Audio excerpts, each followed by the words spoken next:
영국 보험계리 사업회 보고서는 각국 지도자들이 즉각적인 탈탄소화 조치를 취하지 않을 경우 지구가 재앙적인 기후변화의 충격을 겪게 될 것이라고 경고했습니다.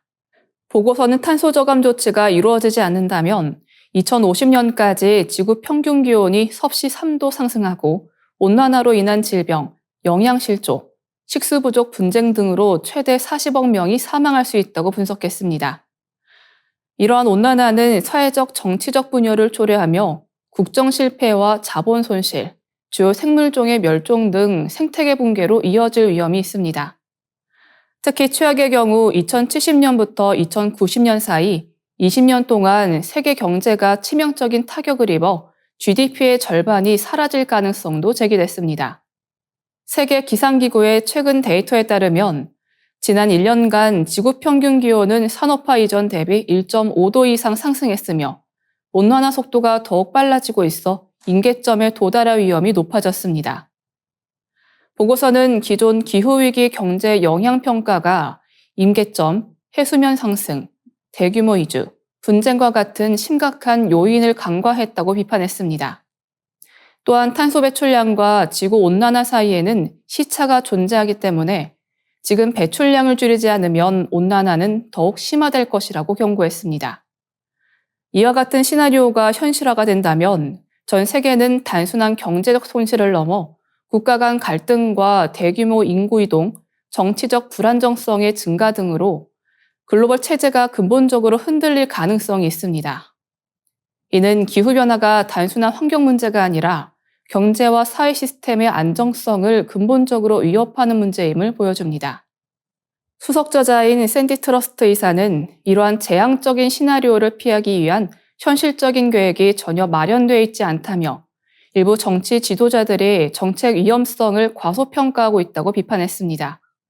그는 지구 시스템 붕괴로 인해 인간 사회와 경제를 지탱하는 필수 자원이 단절될 수 있는 지구 파산의 위험에 직면하고 있다고 강조했습니다.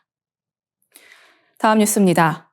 미국 스타트업과 학계 협력으로 AI가 단백질 설계 분야에서 혁신을 일으키고 있다는 연구 결과가 발표되었습니다. 이는 단백질 연구에 있어 기존의 시간적 한계를 극복하며 생명공학 발전 속도를 가속화하고 있다는 평가를 받고 있습니다. 뉴욕에 본사를 둔 스타트업 에볼루셔너리 스케일은 미국 아크 연구소, 버클리 캘리포니아 대와 함께 생성형 AI 모델인 ESM3를 활용해 새로운 형광 단백질을 설계했다고 밝혔습니다. 이 연구 결과는 1월 17일 국제학술지 사이언스에 발표되었으며 자연계의 진화 과정을 시뮬레이션해 수억 년에 걸쳐 나타날 가능성이 있는 단백질을 단 몇 번 만의 클릭으로 생성할 수 있는 기술을 선보였습니다. 단백질 연구에서 AI의 역할은 이미 입증된 바 있습니다. 구글 딥마인드의 AI 모델 알파폴드2는 단백질 구조를 예측하는 혁신적인 성과를 통해 지난해 노벨 화학상을 수상했습니다. 이번 ESM3의 성과는 이를 더욱 확장하며 단백질 구조 예측을 넘어 직접 설계와 합성의 단계로 진입했다는 점에서 주목받고 있습니다. 과학자들은 단백질은 생명체를 구성하는 주요 물질로 수십억 년에 걸쳐 변이와 자연 선택을 통해 진화해 왔다고 합니다. 연구진이 개발한 ESM3는 27억 8천만 개의 천연 단백질 데이터를 학습하여 자연계에서 실제로 발생할 수 있는 단백질 변화를 압축적으로 보여줍니다. 형광 단백질은 해파리나 산호처럼 형광색을 띠는 생물에서 발견되며 세포나 약물의 위치와 변화를 실시간으로 추적하는 데 활용됩니다. 하지만 기존 연구에서는 더 밝고 다양한 색상의 형광 단백질을 합성하는 과정이 매우 복잡하고 까다로웠습니다.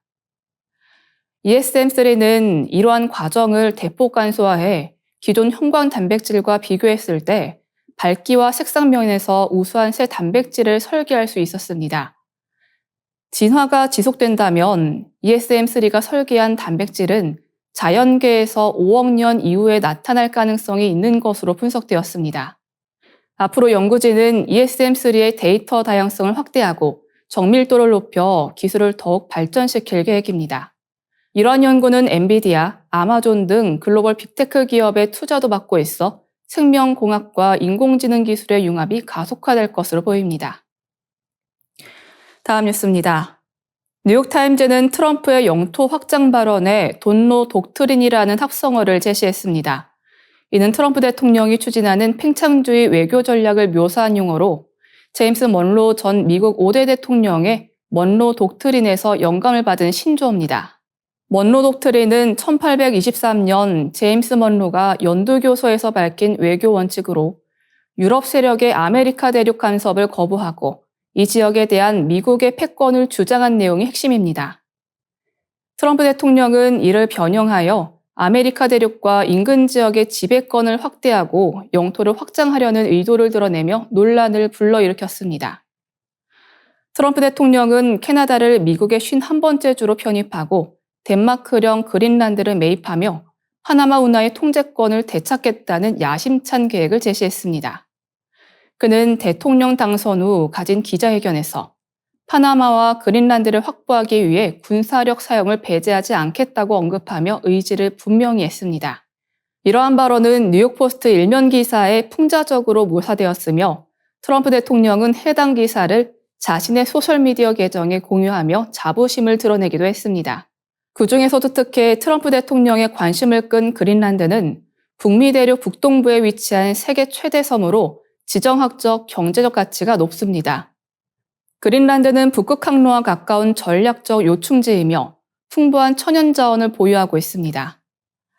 미국 지리학협회에 따르면 그린란드는 네오디뮴, 디스프로슘 등 전기차 배터리에 필수적인 희토류 43종이 매장되어 있으며 자원의 총 가치는 약 10조 달러, 약 1경 4,500조 원에 달할 것으로 추산됩니다.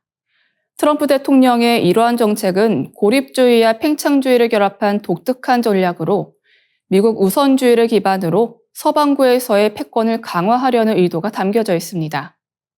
그러나 그린란드 주민들의 독립 여론, 덴마크와의 외교 관계, 국제사회의 반발 등을 고려할 때 그의 야심이 실현될 가능성은 낮다는 평가가 지배적입니다.